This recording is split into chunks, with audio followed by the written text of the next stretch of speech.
दमयंती अब बहुत खुश थी। अब मेरे अंदर डायनी की शक्तियां भी हैं और कर्ण पिशाचिनी की भी। इसका मतलब अब मैं सबसे ज्यादा शक्तिशाली हूँ।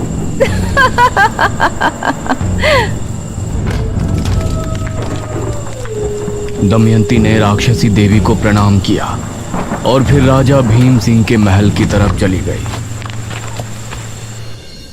राजा भीम सिंह उस समय अपने शयन कक्ष में सो रहा था। तभी उसे महसूस हुआ कि कोई उसके सीने को सहला रहा है। वो हड़बड़ाहट में नींद से जागा। कौन है? आंख खुलने पर उसने दमयंती को अपने बिस्तर पर पाया तो वो हैरान रह गया। अरे दमयंती, तुम? जी महाराज, हम। कहाँ चली गई थी आप? उस रात से आप कहीं नजर ही नहीं आई। हमने आपको कितना खोजा, आपको पता है?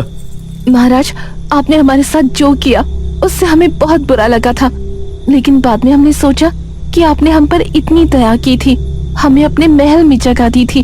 आपके एहसानों के बदले तो हमें जीवन भर आपकी सेवा करने में ही गुजार देना चाहिए। यह सुनकर राजा खुश हो गया। ऐसा नहीं है दमयंती, आप बस हर रात हमारा अकेलापन दूर कीजिए, यही हमारे लिए काफी है। क्यों नहीं महाराज? ये कहकर दमयंती महाराज पर झपटी। महाराज बेड पर वापस गिर गए और दमयंती उनके सीने पर बैठ गई। वो महाराज के चेहरे पर प्यार से हाथ फेरने लगी। महाराज भी उसकी कमर पर हाथ फेर रहे थे और अपनी आंखें बंद करके उसके कोमल जिस्म का स्पर्श महसूस कर रहे थे। तभी दमयंती की आंखें लाल लाल चमक उठी। उसके नाखून लंबे होकर राजा के सीने में चुभने लगे। भीम सिंह ने जैसे ही आंखें खोली तो दमयंती का नया रूप देखकर वो हैरान रह गया। हटिए, कौन है आप? हम वही हैं महाराज, जिनको आप सदैव अपनी दासी बनाकर रखना चाहते हैं। करीब आइए ना। दमयंती ने अपना तेज पंजा राजा के सीने पर ऐसा चलाया कि अगले ही पल भीम सिंह का दिल दमयंती के हाथ में था।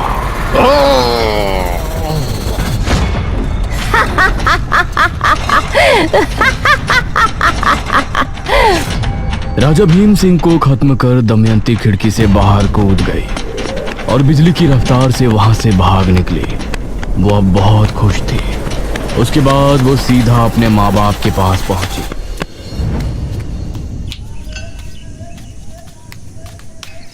अरे दमयंती बेटी। उसकी माँ ने उठकर उसे गले से लगा लिया। कहाँ चली गई थी बेटी? अब कहीं नहीं जाऊंगी माँ। लेकिन उसका पिता तभी उस पर गरज कर बोला। कहाँ मुंह काला कर रही थी इतने दिनों से? मिल गया होगा कोई प्रेमी जिसके साथ तू रंगरलियां मना रही होगी। आप ऐसा क्यों बोल रहे हैं? हमारी बेटी इतने दिनों बाद आई है। इसी बात का तो दुख है। अब तो इससे जमींदार भी शादी नहीं करेगा, क्योंकि गांव में ये बात फैल गई है कि मेरी पुत्री घर से भाग गई थी। यह सुनते हुए दमयंती अपने पिता को गुस्से भरी निगाहों से देख रही थी। वही जमींदार ना पिताजी, जिसको आप अपनी इस पुत्री को 50,000 मुद्राओं में बेचने वाले थे? ये सुनकर दमयंती का पिता हैरान रह गया। अगर हम भागते नहीं तो अभी तक आप हमें बेच चुके होते। उसे विवाह नहीं, बेच फरोख कहते हैं पिताजी। ये सुनकर उसका पिता दांत भींचते हुए अपने कमरे में चला गया। माँ, मुझे भूख लगी है, खाना लगाओ। दमयंती की माँ ने उसके लिए खाना लगाया और दमयंती ने खाना शुरू किया। लेकिन काफी खाने के बाद भी उसकी भूख मिट नहीं रही थी। माँ, और दो ना, भूख लगी है।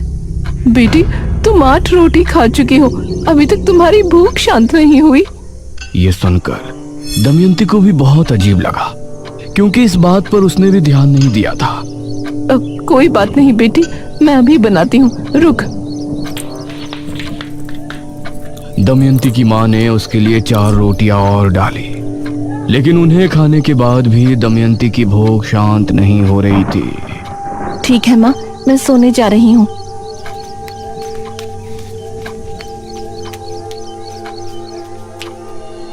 ये मुझे क्या हो रहा है? इतना खाने के बाद भी भला मैं भूखा क्यों महसूस कर रही हूँ?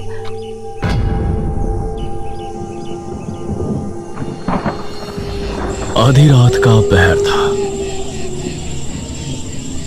चारों तरफ घना जंगल। दमयंती डरी सहमी सी अंधेरे के बीच खड़ी थी। ये मैं कहाँ आ गई? क्या मैं सही जगह हूँ? वो इधर उधर देख रही थी, लेकिन घने जंगल के अलावा कुछ भी नजर नहीं आ रहा था। तभी उसे एक आवाज सुनाई दी। यह आवाज सुनकर वो अचानक से डर गई और झाड़ियों के बीच जा छिपी।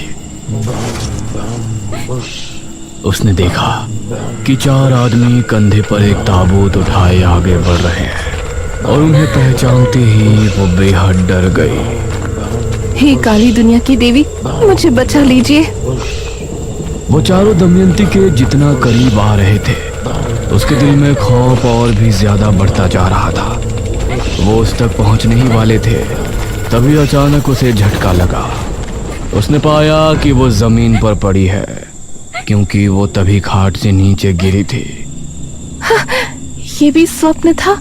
इतना कुछ हो गया जिंदगी में, लेकिन ये स्वप्न अभी भी वहीं का वहीं है। उसने उठकर पानी पिया।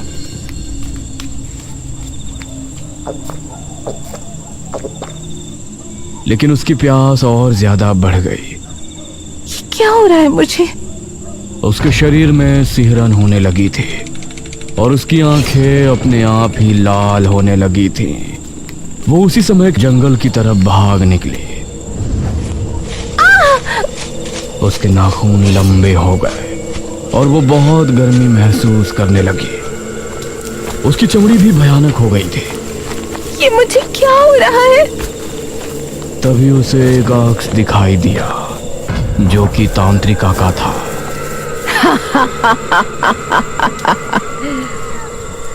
तांत्रिका? तूने मुझे मारकर मेरी शक्तियां तो ले ली है ना? तू भी अब मेरी तरह डायनी बन चुकी है। तुझे अब रोजाना एक इंसान का खून पीना होगा, तभी तू खूबसूरत और जवान रह सकेगी। यह कहकर वो आग से गायब हो गया और ये सुनकर दमयंती के पैरों तले जमीन निकल गई। वह तेजी से गांव की तरफ दौड़ी। उसे बहुत प्यास लगी थी और अब उसे बर्दाश्त नहीं हो रहा था। वो चौक पर खड़ी गांव के घरों को देख रही थी। इनमें से किसी घर में जाकर अपनी प्यास बुझानी पड़ेगी, वरना मैं ऐसे ही बदसूरत बनी रहूंगी। तभी उसे सामने एक आदमी आता हुआ नजर आया, जिसने खुद को चादर से ढका हुआ था। वो बिजली की रफ्तार से भागी और उस पर झपट पड़ी। वो उसे लेकर झाड़ियों में गिरी और अगले ही पल झाड़ियों से उस आदमी के चीखने की आवाजें गूंजने लगी।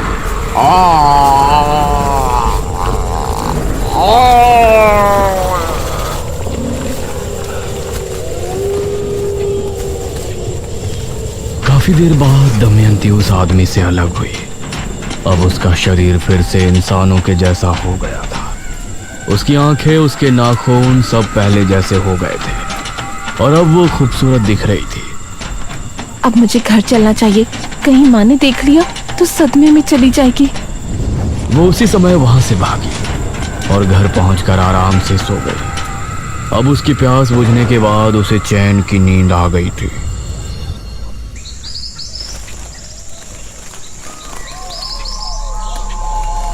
अगली सुबह घर में अजीब सा मातम सुनकर उसकी आंख खुली।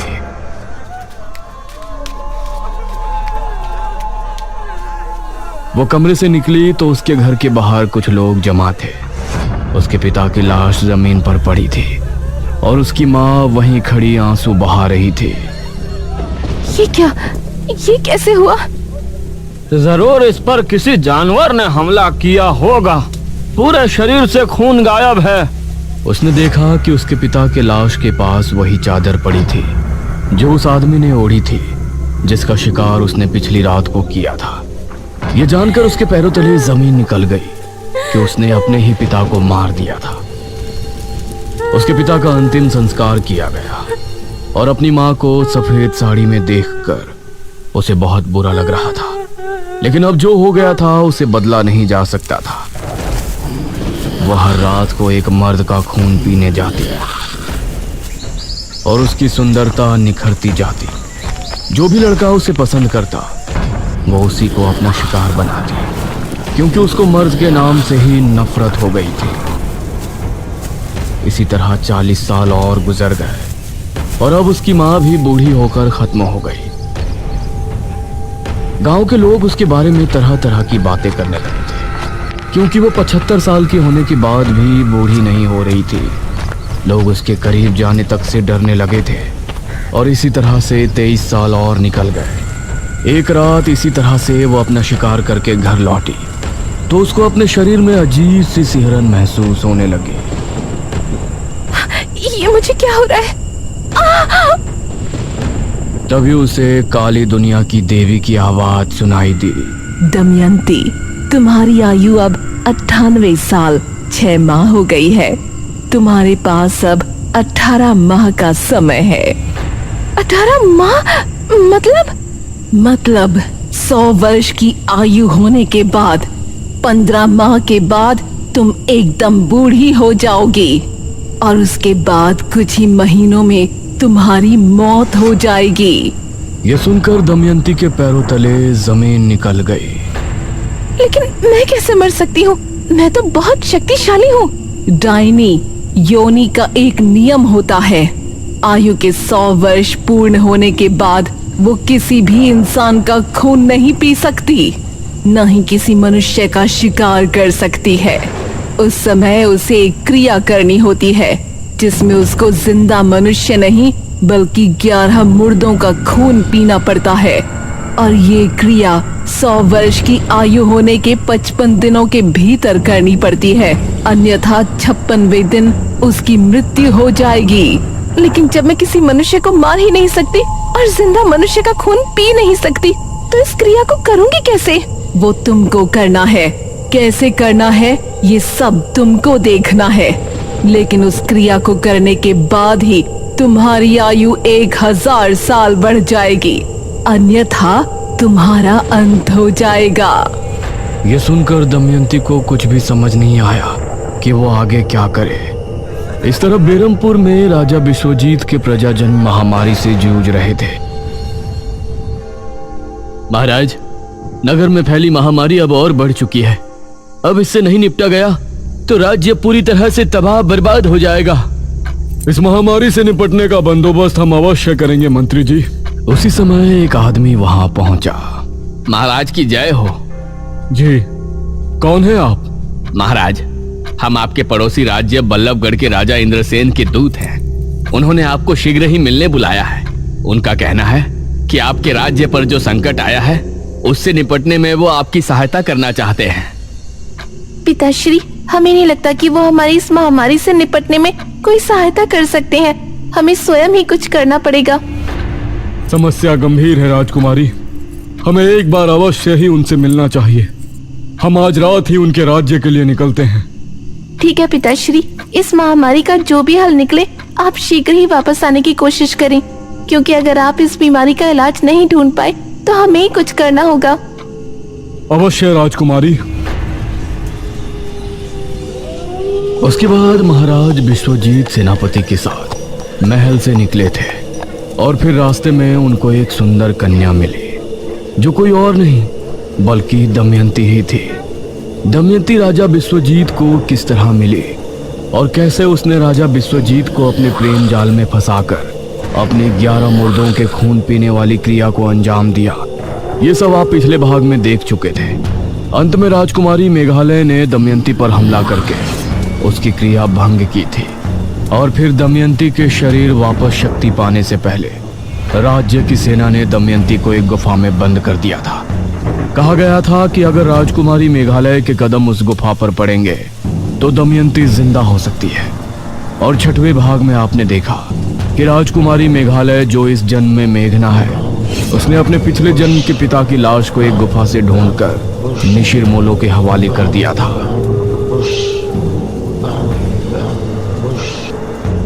और फिर अपने शहर वापस आ गई थी। लेकिन भाग के अंत में हमने देखा था कि दमयंती एक ताबूत से बाहर आ गई है जो कि उसी गुफा में रखा था। वो कैसे वापस आई और अब आगे क्या करने वाली है, ये सब जानने के लिए आइए देखते हैं आगे की कहानी। तभी जनकपुर का माहौल बदल गया था। तेज तूफानी हवाएं चलने लगी और आसमान में काले बादल छा गए। हे भगवान, आज तो लगता है तूफान आने वाला है। आसमान में बिजली कड़क कर बार बार गुफा पर गिर रही थी। उसकी गहराई में एक और ताबूत रखा था जो पिछली बार भी हमने देखा था। उसके अंदर से धम धम की आवाज हुई और फिर उसका ढक्कन खुल गया। धीरे से उसके अंदर से दमयंती बाहर आई। उसके चेहरे पर अजीब सी मुस्कान थी। उसकी आंखें लाल लाल चमक रही थी और नाखून बहुत पैने हो गए थे। हम जाग उठे हैं, हम फिर से आजाद हो गए, आजाद हो गए हम। वो भयानक अंदाज में हंसती हुई गुफा से बाहर की ओर बढ़ गई। उसके चेहरे पर एक रहस्यमय मुस्कान थी जो आने वाले खतरे की तरफ इशारा कर रही थी। वो तालाब के किनारे पहुंची तो उसे पानी में उसका अक्स नजर आया। उसने पाया कि वो बूढ़ी दिख रही है। अरे ये क्या, मैं बूढ़ी कैसे हो सकती हूँ? मेरी आयु तो 1000 साल हो गई थी। तभी उसे तांत्रिका की आवाज सुनाई दी। घबरा नहीं, पहले के जैसे अब तुझ में कमजोरी नहीं आएगी। लेकिन मैं बूढ़ी क्यों हो गई? इस तरफ मेघना इशिता से बात कर रही थी। इशिता, वो दमयंती किस गुफा में है, इसका पता तो हमने लगाया ही नहीं ना। अरे यार, हम उस गांव में गए थे मृत्युंजय अमृत का सैंपल लाने। उसके बाद तो वहाँ की राजकुमारी निकली। निशिर से हमारा सामना हुआ और आखिर में तूने उन्हें महाराज की लाश देकर हमेशा के लिए वापस भेज दिया। अब इस चैप्टर को क्लोज करना यार। उस दमयंती का क्या हुआ, तू इस बारे में क्यों सोच रही है? नहीं, हमें उसके बारे में पता होना चाहिए ना। ओ बहन, तू अब काम पर ध्यान दे। दमयंती तब तक जिंदा नहीं होगी जब तक तू उस गुफा में कदम नहीं रखेगी जिस गुफा में उसे रखवाया गया था। और हमें तो उस गुफा के बारे में कुछ पता ही नहीं है। इसका मतलब न तो कभी उस गुफा के अंदर जाएगी न कभी वो वापस उठेगी। ये सुनकर मेघना चुप तो हो गई, लेकिन उसके दिमाग में अभी भी बहुत से सवाल चल रहे थे।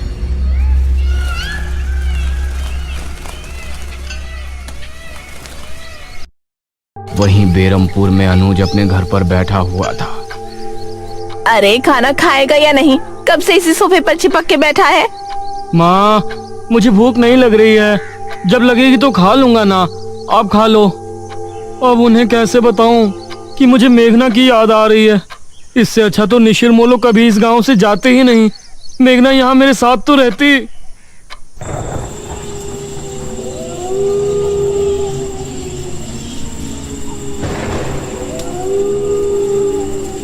इस तरफ दमयंती जो अब बूढ़ी हो चुकी थी, उसको समझ नहीं आ रहा था कि उसके साथ ऐसा क्या हो रहा है।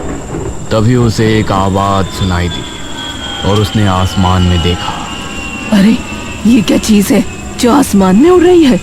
ये तो कोई विमान लगता है। उसने आंखें बंद की तो उसे विमान में बैठे हुए लोगों की आवाजें सुनाई दी। अरे इस विमान में मनुष्य बैठे हैं। मतलब इस युग में मनुष्य हवा में उड़कर यात्रा करते हैं। ये संसार इतना आगे निकल गया है। ऐसे में कितने सालों बाद उठी हूँ।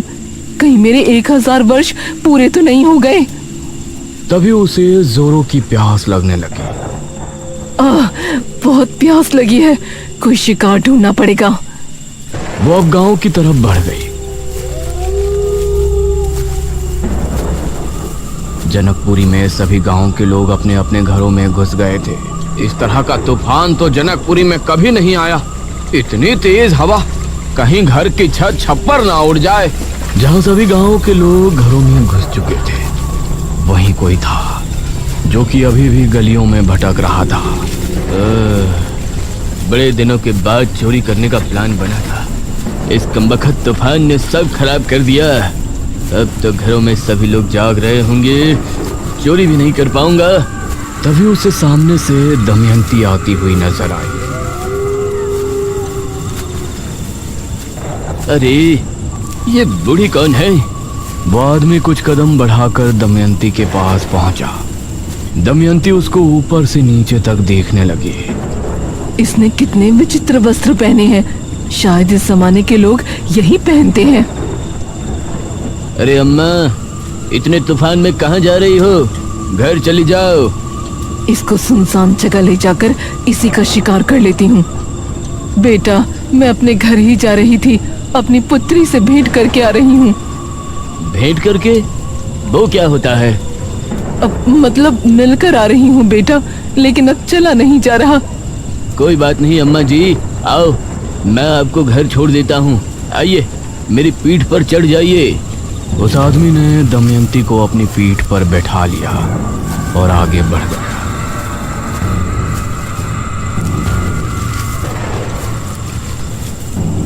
इस जमाने के लोग तो काफी शरीफ हैं। ये अच्छा है, मुझे इनका शिकार करने में ज्यादा मेहनत नहीं करनी पड़ेगी।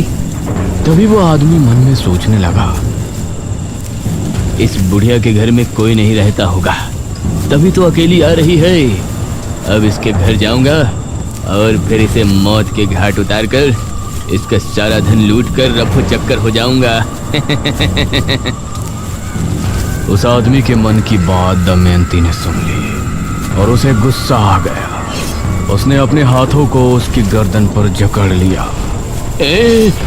अरे अम्मा, क्या कर रही हैं? तेरा ये दुस्साहस, तू मुझे मौत के घाट उतारने की सोच रहा है? ये सुनकर उस आदमी को बहुत हैरानी हुई। दमयंती ने पूरी ताकत से उसका गला घोंट दिया। वो जमीन पर गिरकर खुद को छुड़ाने की कोशिश करने लगा।